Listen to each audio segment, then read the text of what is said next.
The unit Health and Safety in IT and Telecoms 3, so the unit code for this one, H3C504, is a mandatory unit.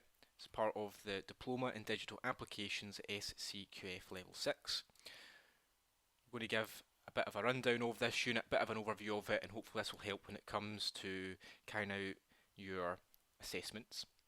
So to give you a bit of a summary about what this unit's about, it's designed to ensure candidates are aware of and follow the health and safety procedures that are in place within their workplace and applicable to their job role. Candidates will explore the various sources of information on health and safety available to them. This unit is quite a small unit. It's at SCQF level 6, but it's only 1 credit value, so that means it's 10 learning hours to complete this unit, from learning about your procedures, performing them in the workplace, and carrying out the assessments. That's the sort of expected time frame to do that. There's only one learning outcome, which is comply with relevant health and safety procedures. So what is health and safety? When it comes to health and safety in the workplace, there's 3 main objectives. So it's the maintenance and promotion of employees' health and working capacity. So that is keeping people safe at work, keeping people able to work and to produce and to be efficient, without having to worry about any health concerns. It's about the improvement of the working environment and work to become conducive to health and safety, so the environment itself is safe. And it's about the development of work organisations and working cultures in a direction which supports health and safety at work. So that is about taking on board health and safety principles in all aspects of work, of business processes, and of your organisation's culture. There should always be an element of when work is going to be done, when new things are going to be done, will there be an impact on health and safety if we take that action, if we do that, if we implement this new process or this new system. The most common causes of serious injury at work are slips, trips and falls from height. Now if you work in an office environment, wouldn't really expect a lot of working from height, but depending on your organisation, that might be part of your job. The most common slips and trips, that's if something's been left lying on the ground, a bag that's not been tucked away under a desk, a box that's been left sitting and someone's not noticed it and they've fallen over it, and that can potentially cause a serious injury. There are health conditions that can be caused or made worse by work and working environments. To give a few examples of these include cancer, asthma, skin complaints, stress, and musculoskeletal disorders such as back pain. So that would be maybe if you didn't have a proper ergonomic seat, if you're maybe just sitting on a stool all day for 8 hours a day, that's after a period of time going to have an impact on your back and cause people an injury, cause people a lot of pain. The other one as well is stress, that can be quite a serious issue, health issue, and that also a lot of time is something that can be either developed in work or made worse by work. And it's something that should also, because it's not a physical injury, taken very seriously. Now, depending on your organisation and your industry, you might find that you have a health and safety team or a health and safety department. Small organisations won't, and it'll just be the responsibility usually of line managers. But if you do work in a large organisation or you read any health and safety documentation, there's a few acronyms which you might want to be made aware of, and they're all listed on that table there. So sometimes a team that deals with this could be occupational health and safety, it could be your work health and safety, it could be your HSE, health, safety, environment. Not to be confused with the Health and Safety Executive, so that's also abbreviated HSE, and that is in the UK, that is the government body which is responsible for investigating, regulating and ensuring that businesses comply with health and safety legislation. You've got environment, health and safety, safety, health, environment, quality, health, safety, environment, quality, health, safety, environment, quality, again, health, safety, security, environment, quality, health, safety, security, environment, health, safety, security, environment and quality. So typically if you're working in a industry which is about engineering, manufacturing, might find that some of those ones further down the list, that those are the ones you're going to see. If it's more of a professional services, office-based environment, ones further up the top is what you're going to hear. And if you work in a small business, typically it's going to be your line manager's responsibility, or maybe just the directors themselves that would be responsible for coming up with health and safety policies and procedures. Okay, so sources of health and safety information. It's important to be aware, particularly if you're just getting into the workplace, where you can find relevant and useful sources of health and safety information. Now, when you carry out your assessments, it's important to remember that it's not simply a case of looking at what we're discussing here and putting that into your whatever method you're using, say statements. It's important that you really relate what you're writing about to what it was that you'd done in the workplace, what it is that you're taught, how it is if you had an issue or you had some you wanted to look up, find some information about health and safety, how is it that you actually went and found out about it. But I want to outline a number of different areas where you could go and find information on health and safety. And also when you're writing your statements, I'd always recommend having a variety of different sources in there when you're writing about it. So it's not just a case of, to make it sort of stronger evidence, it's not just a case you went on to one source. So the first we're looking at is online. You didn't just go online and look up for health and safety information. You looked at some of the other areas that we're about to discuss. So one of the first areas you could look for health and safety information is online. Now, what sort of information can you find online regarding health and safety? Well, they're going to be health and safety rules or regulations which are created by, not by your organisation, but by external agencies or bodies. Typically it's going to be government, or it's going to be government funded regulatory bodies typically. Could also be professional bodies. So if you work in a certain industry, so say project management, you've got Association for Project Managers that might have certain code of ethics which might include elements of health and safety in it. If you work for an accountancy practice, you might look at the Institute of Chartered Accountants of Scotland or the Institute of Chartered Accountants of England and Wales. In their code of conduct, you'll also find there's going to be aspects of health and safety. If you work in legal, you've got the Law Society of Scotland, which also has codes of conduct where you can find health and safety information. So it is possible to find health and safety information online, but isn't part of the government or part of sort of regulatory bodies that are part of government. So we'll go through the different types. First type is regulations. So these are procedures which you must follow, which all organisations must follow.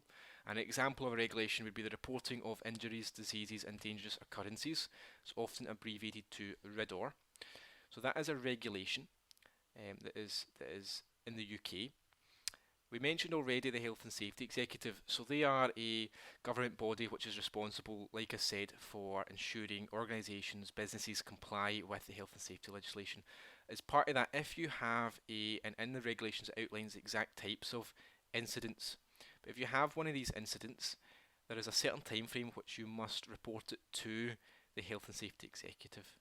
So there's first of all certain documentation that you must follow, there's a certain procedure, so all organisations must have a proper incident reporting procedure where you fill out an incident form if an incident happens, and depending on how serious that incident is, the guidelines are in that regulation, you must inform the health and safety executive. So for example, most serious, if there's a death, it's within a very short time frame. If it's not quite as serious, it requires hospital treatment, there's more time you've got to before you need to report it, but you still have to report it. So that's an example of a regulation. You could also look at the news, and a lot of the time the news is useful for seeing incidents that's happened in different industries, and a lot of the time that can say, oh, hang on a minute, have we checked that in our organisation? And it gives you ideas as to what to look out for. It's learning from the mistakes of other organisations. Often there's news articles out there about any health and safety issues that have happened, and that can help inform your organisation to make better procedures, to review the procedures that you have to ensure that specific incident doesn't happen again. You've also got legislation, so these are laws. It's a bit like regulations, but they're created by Parliament.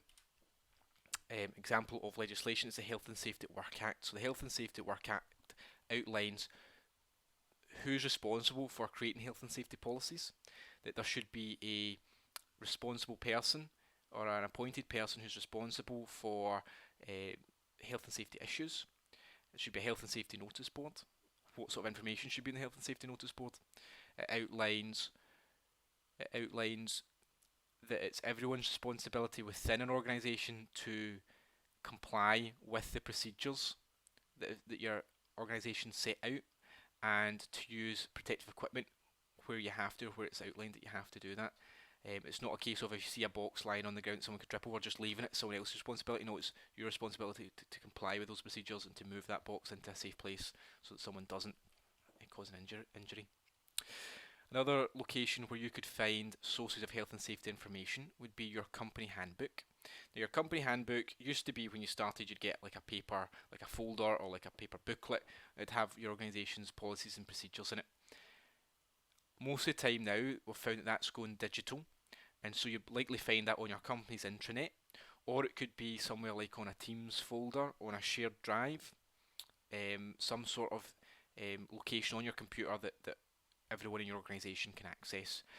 If you're unsure about that, you could ask your mentor, your line manager, where can I find the company handbook or where can I find the policies? It might not necessarily be set up as a company handbook in terms of its structure. It might just be a group of policies and procedures on a folder somewhere. So that's a good source, and the sort of information you can find there is specific to your organisation.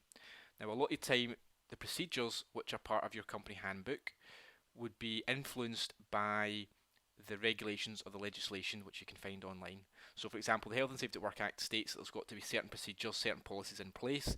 Your organisation will take that and they'll write in a policy how they're going to comply with that legislation, and that's where they develop those procedures. But to give you an example of the sort of procedures you'll find in your company handbook, you'd have maybe a sign-in procedure. Now, health and safety, that comes under the safety aspect of it. A lot of people are a bit confused about sign-in procedure, but that's actually about safety, making sure there's no strangers coming in, wandering about the workplace. It's a secure environment, you know who's in the building, so that is important for safety reasons. You've got your clear desk, clear screen policy, internet usage policy, so that's about what you can use your work computer for, what you can't access. Some organisations don't let you use social media. Some organisations do. Sometimes it's an important part of your role. It depends what your role is. If you work in marketing, if your part of your responsibility is updating the social media accounts or respond to customers on social media, salespeople using LinkedIn, then that actually might be allowed. But it's different for organisation to organisation. It's important that you can look at your organisation's procedures, and that can influence what you're going to be writing about in your statements. Manual handling, the manual handling policy, so that'd be for lifting objects. Personal protective equipment, what they are, when you have to use them, what the risk assessment is. That will vary from industry to industry, so this is what you're writing about is going to be specific to your industry.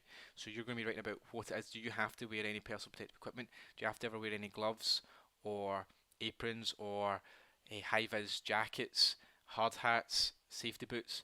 Some people work in organisations that are based in engineering perhaps, and if they're going into certain, not in the office, but if they're going into certain areas where they have to go and access to complete a task, they'd have to wear the PPE for going there.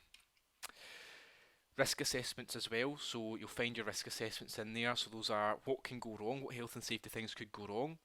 Your organisation will rate how likely it is to happen, and then they'll put in contingency measures and mitigation issues.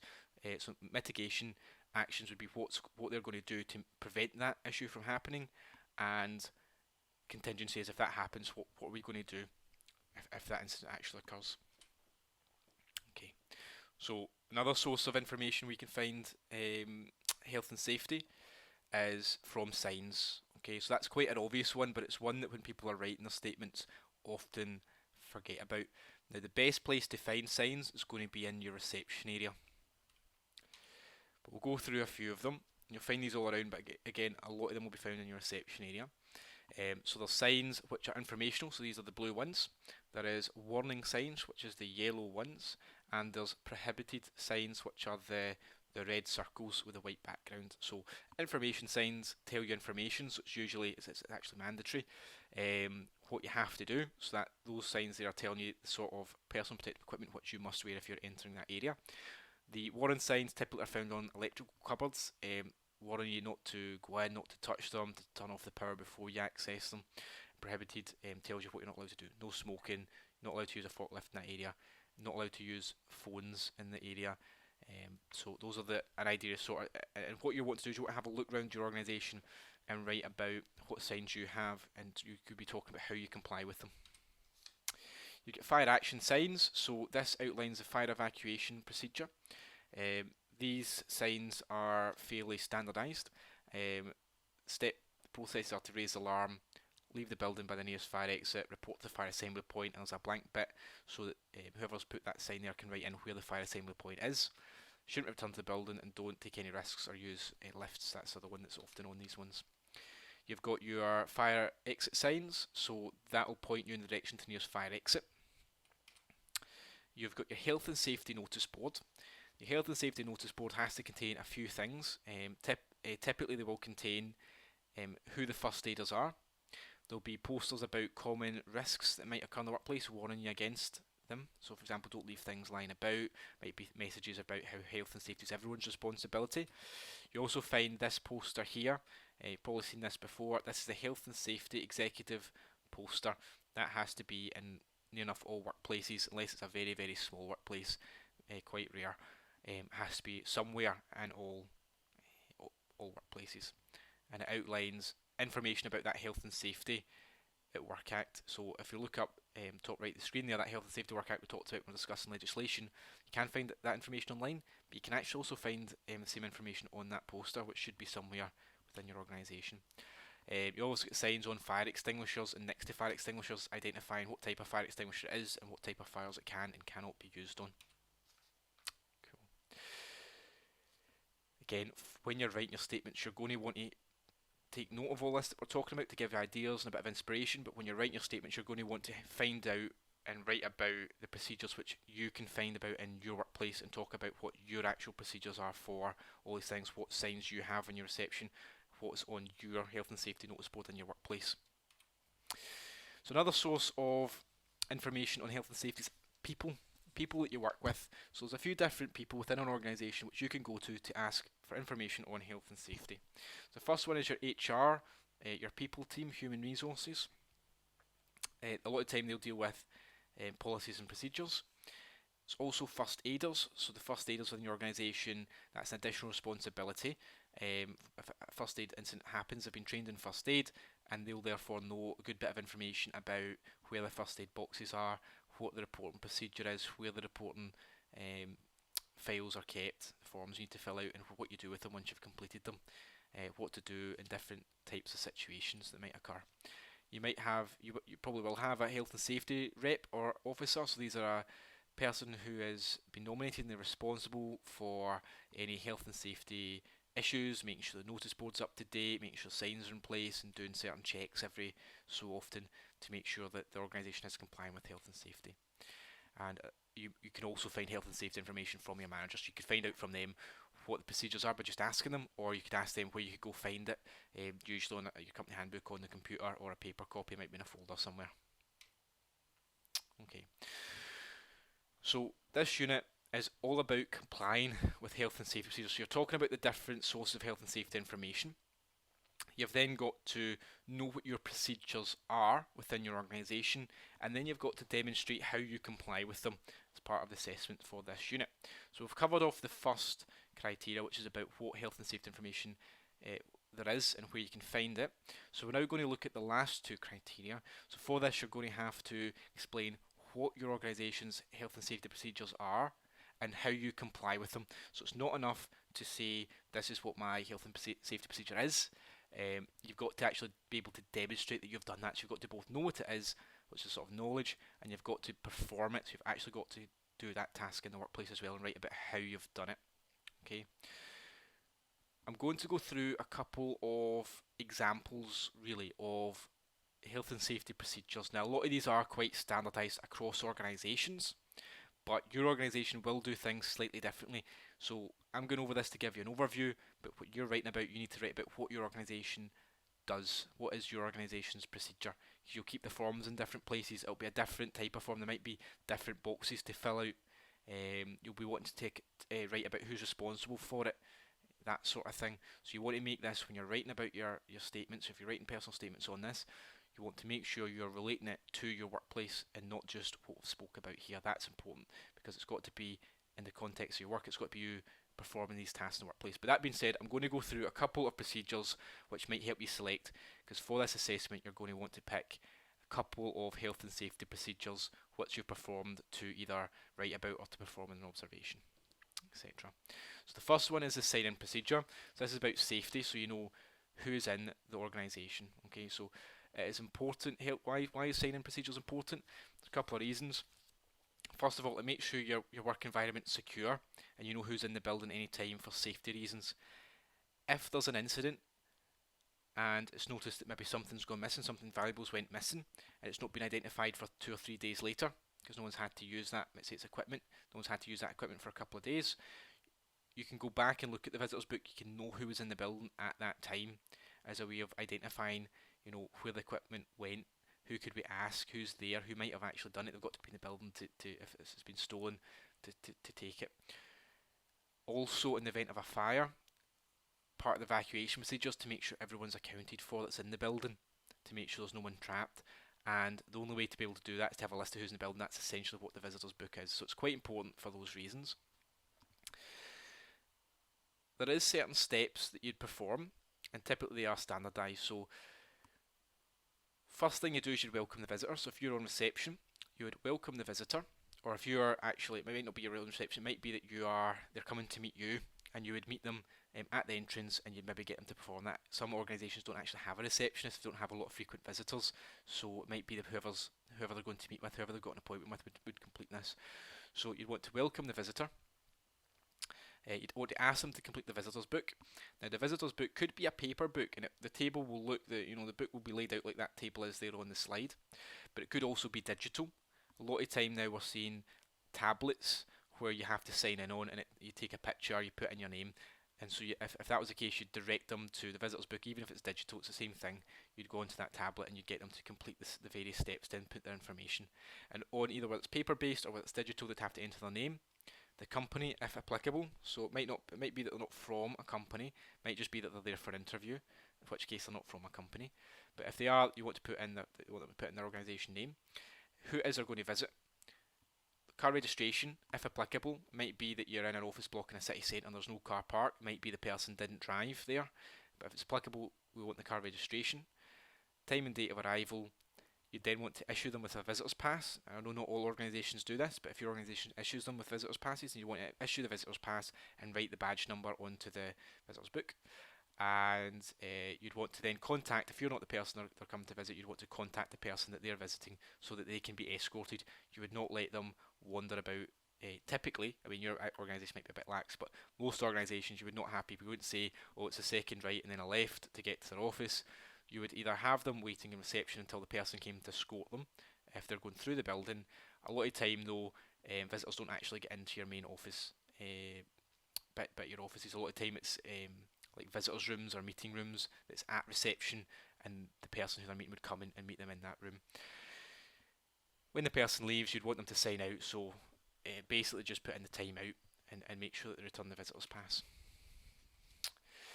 Right, clear desk, clear screen. So a lot of organisations will have this, and it's about information security. Okay, clear desk, clear screen. So this means that you lock your screen each time you leave your desk. Okay, it's about getting into that good habit of locking your screen. Okay, that's because anyone could be walking past. You could have a visitor walking past. You could be having some confidential information on your screen. You could be having financial information. You could be having invoices. You could be having information about a project that you're working on. Someone's application that they're putting their personal details on there.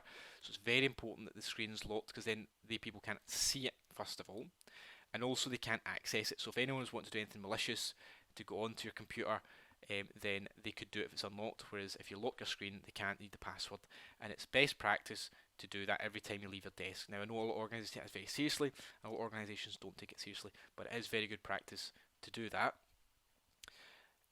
It's a bit of an example. I know that an organisation that I've worked with, as a way of enforcing this, what they do is they would write a joke email to everyone in the office if your computer's unlocked. So if you go away to the toilet, or you go away to go and print something and you leave your computer unlocked, usually the nearest person would open up your emails, do an office all, and send a little joke email to everyone, as a bit of a fun way of enforcing that rule.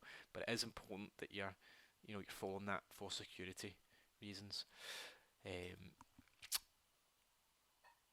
But just on passwords, so passwords should be regularly changed.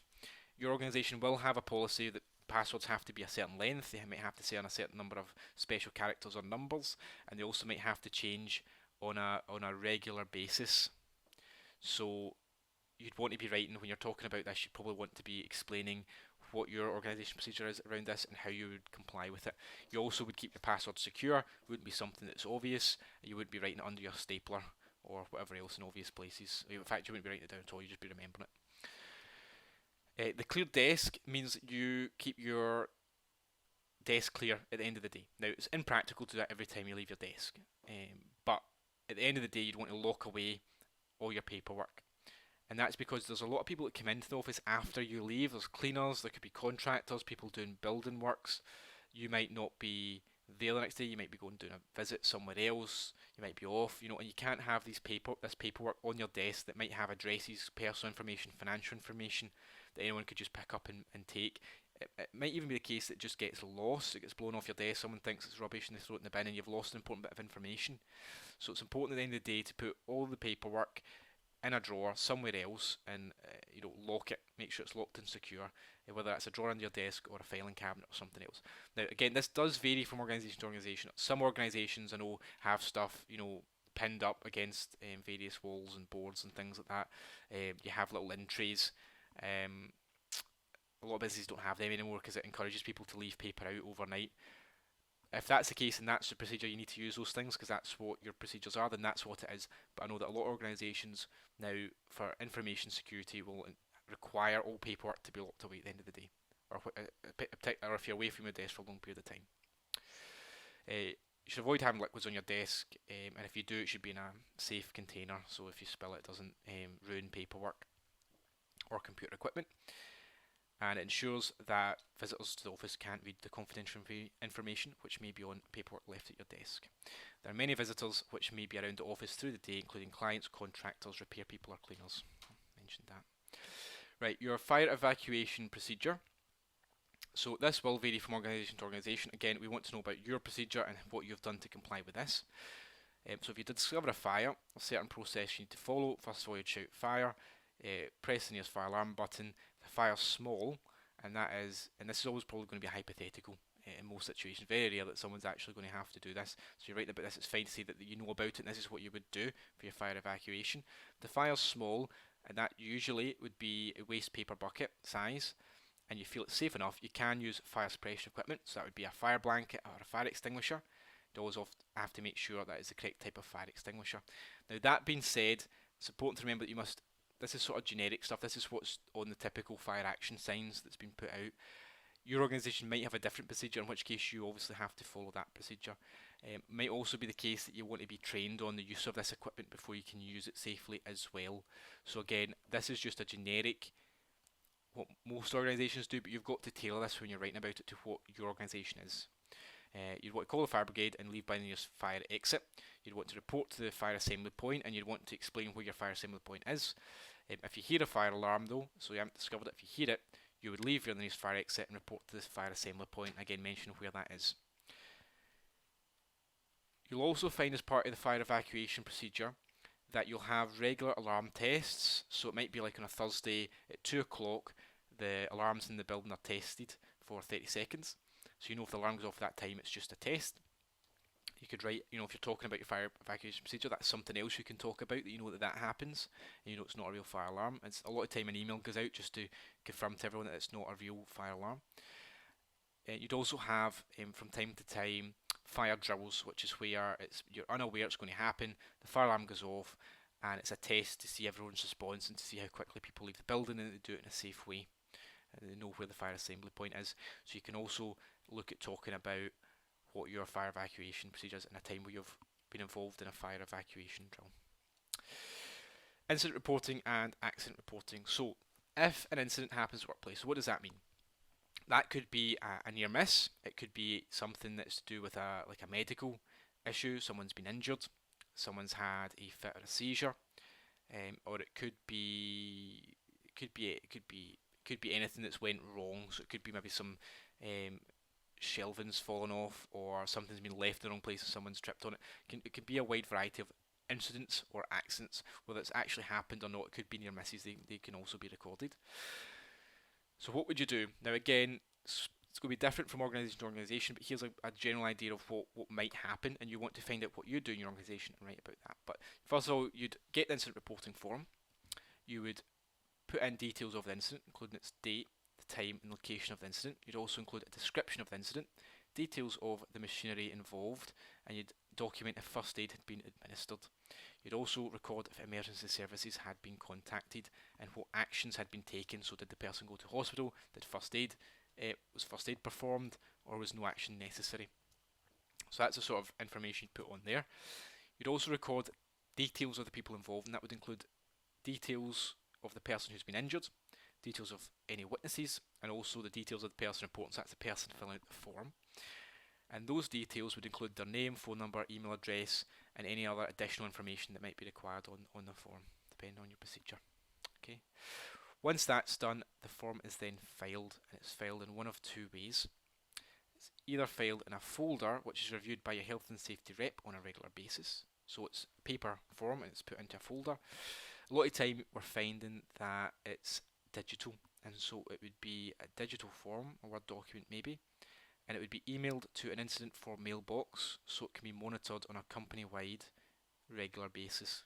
So that would be that you'd have an email address, for example, incidentreporting@yourcompanyname.com, and any health and safety incident would have to be recorded, and it'd have to be emailed into that mailbox, and that would allow your organisation to monitor health and safety incidents on a company basis, so rather than being individual folders. So it depends on your organisation size. Sometimes you might actually have it's on the HR system that you record these incidents.